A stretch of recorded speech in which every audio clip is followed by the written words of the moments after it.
हमारे doctors, nursing staff को vaccine ना लगी तो क्या होता? अस्पतालों में सफाई करने वाले हमारे भाई बहनों को, एम्बुलेंस के हमारे ड्राइवर्स भाई बहनों को वैक्सीन ना लगी होती तो क्या होता? ज्यादा से ज्यादा हेल्थ वर्कर्स को वैक्सीनेशन होने की वजह से ही वो निश्चिंत होकर लोगों की सेवा में लग पाए, लाखों देशवासियों का जीवन बचा पाए। लेकिन देश में कम होते कोरोना के मामलों के बीच केंद्र सरकार के सामने अलग अलग सुझाव भी आने लगे, भिन्न भिन्न मांगे होने लगी, पूछा जाने लगा सब कुछ भारत सरकार ही क्यों तय कर रही है? राज्य सरकारों को छूट क्यों नहीं दी जा रही है? राज्य सरकारों को लॉकडाउन की छूट क्यों नहीं मिल रही है? One size does not fit all जैसी बातें भी कही गई। दलील ये दी गई कि संविधान में चूंकि हेल्थ, आरोग्य प्रमुख रूप से राज्य का विषय है, इसलिए अच्छा है कि सब राज्य ही करें। इसलिए इस दिशा में एक शुरुआत की गई। भारत सरकार ने एक बृहद गाइडलाइन बनाकर राज्यों को दी ताकि राज्य अपनी आवश्यकता और सुविधा के अनुसार काम कर सके। स्थानीय स्तर पर कोरोना कर्फ्यू लगाना हो, माइक्रो कंटेनमेंट जोन बनाना हो, इलाज से जुड़ी व्यवस्थाएं हो, भारत सरकार ने राज्यों की इन मांगों को स्वीकार किया। साथियों, इस साल 16 जनवरी से शुरू होकर अप्रैल महीने के अंत तक भारत का वैक्सीनेशन कार्यक्रम मुख्यतः केंद्र सरकार की देखरेख में ही चला।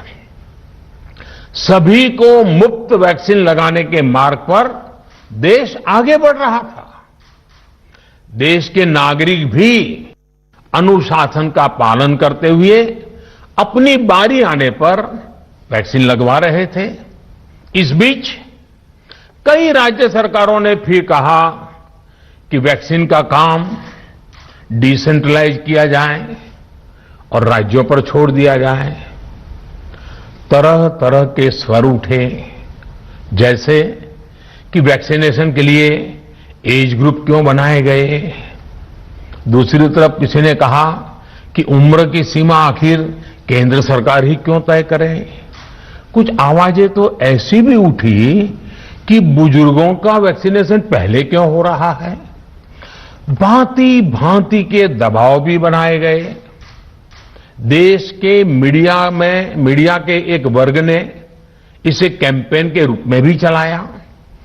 साथियों, काफी चिंतन मनन के बाद इस बात पर सहमति बनी कि राज्य सरकारें अपनी तरफ से भी प्रयास करना चाहती हैं, तो भारत सरकार को क्यों इतराज हो और भारत सरकार इतराज क्यों करे। राज्यों की इस मांग को देखते हुए, उनके आग्रह को ध्यान में रखते हुए 16 जनवरी से जो व्यवस्था चली आ रही थी, उसमें प्रयोग के तौर पर एक बदलाव किया गया। हमने सोचा कि राज्य ये मांग कर रहे हैं, उनका उत्साह है, तो चलो भाई 25% का काम उन्हीं को सुपुर्द कर दिया जाए, उन्हीं को दे दिया जाए।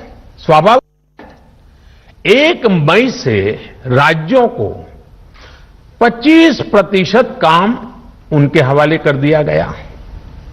उसे पूरा करने के लिए उन्होंने अपने अपने तरीके से प्रयास भी किए। इतने बड़े काम में किस तरह की कठिनाइयां आती हैं, ये भी उनके ध्यान में आने लगा। उनको पता चला पूरी दुनिया में वैक्सीन की क्या स्थिति है, इसकी सच्चाई से भी राज्य परिचित हुए।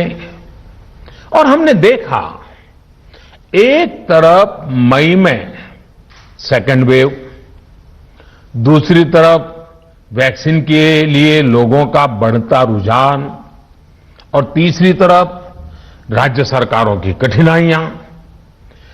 मई में 2 सप्ताह बीतते बीतते कुछ राज्य खुले मन से ये कहने लगे कि पहले वाली व्यवस्था ही अच्छी थी। धीरे धीरे इसमें कई राज्य सरकारें जुड़ती चली गई। वैक्सीन का काम राज्यों पर छोड़ा जाए, जो इसकी वकालत कर रहे थे उनके विचार भी बदलने लगे।